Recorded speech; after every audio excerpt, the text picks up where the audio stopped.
Hey guys, and welcome back to my channel. I'm just sitting down here and doing like a fairly impromptu video, but I had this idea that I just wanted to share all the books that I read last year in 2020 and not necessarily go into like a big huge review or like anything too in-depth, but basically just share like my year in books, sort of like a year in books overview kind of, just because I actually really got back into reading like hardcore. Like I've always really loved reading, but I really like dove into it in 2020, obviously because quarantine, and I read like the most books of any year ever. So I thought it might be fun to share just like the list of books that I've read. I am on GoodReads. If y'all want to follow me on GoodReads, I think it's just ShannonAndersen, but I'll put the link or my username in the description box so you guys can follow me. I would love for us to all follow each other on GoodReads. That's always so fun. And I know I have so many people on here that follow me like for my book hauls and talking about books, and I've actually been messaging with so many of you on Instagram lately just talking about books, and you guys telling me how much you've been loving the book hauls and that we read the same kind of books, and it's been so fun talking to you guys. I love just like chit-chatting about books. I feel like that's the nerdiest thing ever, but I enjoy that so much. So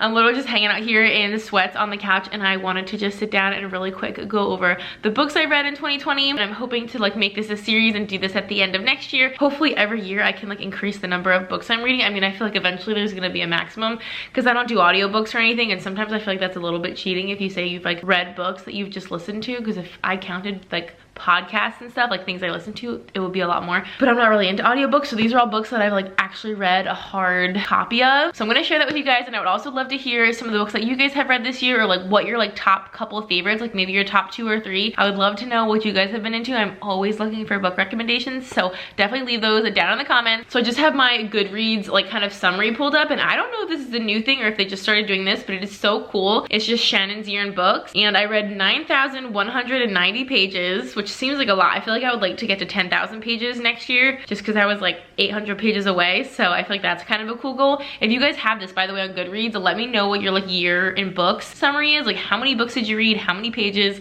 I'm very curious. And I read 27 books. The shortest book I read was Debbie McComer's The Perfect Christmas, which obviously I read that over Christmas time, and that was only 232 pages. That was a fairly short book. And the longest book I read was The Girl with the Dragon Tattoo, which felt like the longest. It took me a long time, and that's 465 pages. That was a long one. My average book length was 340 pages, which I guess makes sense, but I feel like most of the books, at least the ones I'm like looking into reading now, are quite long, like 400 plus pages. So maybe my average book length will go up this year. So we will kind of be able to do a little compare and contrast when I do this video next year. The most popular book I read was The Girl with the Dragon Tattoo, of course, and the average rating I gave for books was 4.4. So I'm just gonna go through, I don't know if these are in exactly the order that I read them or just the order that I put them in on GoodReads. I'm not exactly sure, but the first one is The Woman in the Window. Loved that one. I still haven't seen the movie. I don't even know if it ended up coming out yet because of COVID. I need to see that. The Silent Patient, I was actually chatting with one of y'all on Instagram about this book recently. Like, The Silent Patient is one of those books that kind of starts slow and then you can't put it down and you have to stay up till like 4 in the morning to finish it. It's one of those. Oh, Eleanor Oliphant is Completely Fine. That's not like a thriller or anything. Obviously thrillers and mystery novels is what I typically read, but Eleanor Oliphant was such a cute little book. It's just like a feel-good story. I definitely recommend that one. The Girl on the Train. I was super late to that party, obviously. This Is How It Ends by Eva Dolan. Sometimes I still think about that book, which is so strange. I think it's because of the ending, the way that the book ended. This Is How It Ends, the way it ended. I did not like the ending. I like just felt like it completely left you hanging. So sometimes that book just like haunts me because I didn't like how it ended. The Things We Wish Were True. That one was just okay. The Sundown Motel is a good one. That one is not the type of book I would usually like because it's kind of like a ghost story, and I really didn't think I was gonna like it, and I ended up really loving it. I think I just like that author. I have another book by Simone St. James on my want to read list because I did really like how it was written. The Chain, one of my girlfriends thought it was like the best book she's ever read ever. I thought it was good, but it wasn't like my favorite book. Oh, I will also link all these books that I'm mentioning down in the description box for you guys to check out if you're interested. I'll just do a whole bunch of links because I feel like you're gonna probably want to check some of these out because some of them are so good. Where the Crawdads Sing, again, not really the type of book I would normally like. I'm not usually crazy about books that are set like way back in the past, especially that far in the past, but that book is like worth the hype. It's definitely as good as everybody says it is. Good as Gone. I feel like that's kind of an underrated book. Like I feel like not a lot of people know about that book, but it's like a suspense novel and it was actually really good, and it's the kind of book where you have no idea where it's gonna go. Like you think you know, but you're also not very confident. So that one's really like kind of keeps you on the edge of your seat. Little Fires Everywhere, I did like that book. I think it's a good book, but I also a little bit feel like it's a tiny bit overhyped. I haven't watched the show. I don't know if it's a show or a movie. I know they came out with some kind of motion picture. I haven't seen that. I really need to watch it, but I don't know. That book was good. It was definitely good, but it wasn't, I don't know, it wasn't my favorite book of the year. Our House by Louise Candlish.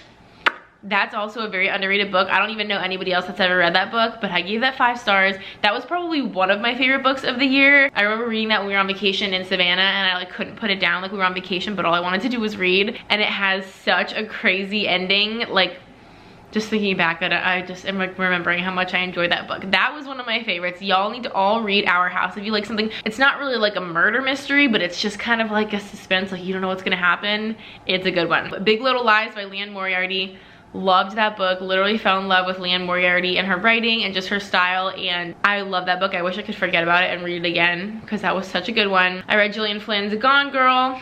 Also very late to that train. I feel like if you're into thrillers and mystery novels, you like have to read Gillian Flynn, and if you haven't read Gillian Flynn, what are you doing? Lucy Folly, The Guest List. Okay, this book was in the running for book of the year on, I think, book of the month, possibly on GoodReads. Like, it just was really hyped up this year, and I feel like it was all over the place, and people were like voting it as one of the best books. I didn't think it was that good of a book, and please let me know if I'm crazy. That's a very unpopular opinion, I understand that, but it was just extremely average to me. I probably gave it like 3 stars. Definitely isn't as good as everybody's saying. Definitely not worth the hype. Not really that well written. Storyline is like just eh. So I don't know. I was really not over the moon about that book, and I expected to be, and I wasn't. The Turn of the Key by Ruth Ware. Again, I'm still trying to figure out how I feel about Ruth Ware. I have another book by her actually right here next to it, The Death of Mrs. Westaway. Didn't really like that one. The Turn of the Key I liked better than The Death of Mrs. Westaway, but still, I don't know if I'm understanding all the hype behind Ruth Ware. I'm still trying to figure out how I feel about her. I feel like everyone really loves her.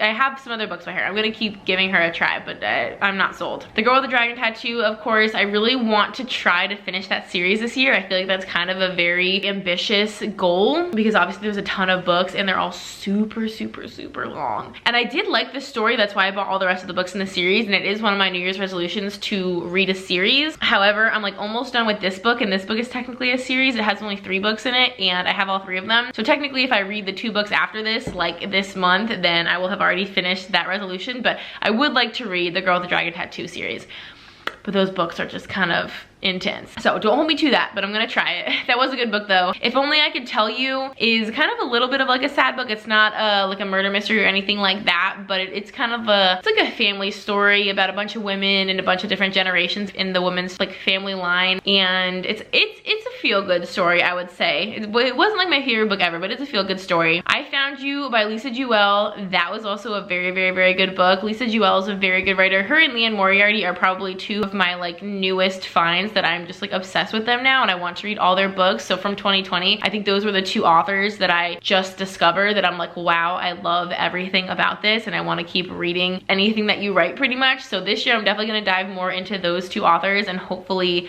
continue to love everything they write. I have It Starts with the Egg, which is kind of a science-based book. It's about the quality of your eggs and your ovaries and implantation. It's just basically kind of like a preparing for pregnancy health book. And obviously, as y'all know, my husband and I are doing IVF right now, so it's actually about a woman that goes through IVF and has a lot of success with it. My sister-in-law actually recommended it to me and lent it to me, and I actually took a lot of notes on that book, and I'm definitely going to be doing a video as like an overview kind of summary of that book because I took a lot of notes and I got a lot of interesting information out of it. I'm going to be, I mean, obviously if you're not into like TTC and all that kind of stuff, that won't interest you, but I am going to definitely be doing kind of like a summary of that book video because I found a lot of interesting information in it. I read The Last Flight, which that was the book of the month book. That was a really, really, really good book. Definitely kind of like a mystery novel, and it's kind of, again, one of those books where you like have no idea where it's going, and it's kind of the story kind of like goes back and forth between the past and the present, and so it's interesting the way it's written, and I didn't really have high hopes for it, but I ended up really, really liking that book. And then I read Life After Infertility, which again, of course, is another kind of like IVF, TTC type of book. It's not a very popular book. Like, I think even on GoodReads, it's only got like maybe 100 reviews. I got it off of Amazon. So it's definitely not a well-known book, but it was so well written. I think it might have just been kind of like a self-published thing. I'm not 100% sure, but the author is incredible. Like the whole time I was reading it, I was like, this is so well written. You should be a really, really famous author, but I don't think that she is, but it's a really, really interesting book if you're, again, into like the TTC fertility kind of world. And then I read 2 Christmas books. I read the Debbie McComber Home for the Holidays, which that actually has 2 stories in the one book. And same with The Perfect Christmas by Debbie McComber. There's, again, 2 books in the same book because they're both kind of short. So I feel like technically those could each count for 2 books if we were being technical. But again, I just read those over December, and like I finished it I think right on Christmas Eve. So I finished those right around Christmas, and they're literally Hallmark movies in a book. So they were super corny and like super cheesy, but I really liked them. They're just like kind of, again, they're just kind of feel good stories, and I love Hallmark, so I like all the cheesy, like bad acting, like all of that. So that's what those are. And then last but not least on here is The Whisper Man by Alex North. Loved The Whisper Man. That was actually like one of the first books. I read that in March. I remember reading that on our cruise right when COVID was like becoming a thing, and that was such a good book. And I think I have the other book that Alex North just came out with in last year. It has a black cover. I can't think of the name right now, but I really liked Alex North, so I purchased his newest book, and I'm really excited to read that. So that is actually all the books. It's really cute. You can see right here, you can see here it says my 2020 books, and it kind of just makes like a little like kind of grid of all like the covers of your book, which is really interesting. So you can totally screenshot that, and then you can actually set kind of like a goal for the next year of how many books you want to read. So I did do that. I'm hoping to read a couple more books. I mean, I think 27 in a year is pretty good. That's obviously more than 2 a month, but I'm hoping to go for 30 this year. That's my goal, just to kind of like make it a round number. It's a little bit higher than last year, but it's not like a crazy, like I can't expect myself to read like 3 or 4 books a month. I don't think I can read a book a week. At least like not right now. I just feel like I'm very busy, but hopefully I will be able to fit in a couple more books. Again, I would love to know what books y'all read this year. What were some of your favorites, or even your least favorites? I would honestly love to know what your least favorites were too, because I feel like sometimes there are those books that are just so hyped up and then you're not crazy about them. So definitely leave some comments. I would love to chit chat about all the things. Of course, check out the description box for links and all of that good stuff. If y'all are interested in book of the month, also that's a really good way to get a bunch of new books throughout the year. It's really affordable. I have been loving it. I have a link for it that gives you some kind of discount. I think it gets you a book for like $5 or $9. It kind of changes, but that's a really good way if you're wanting to try out some new books. Anyway, that is going to be all for this video. I hope that you guys enjoyed it. Thank you so much for watching. If you would like to subscribe, we would love to have you. We have so much fun here, and until next time, I will see y'all in our next video. Bye guys.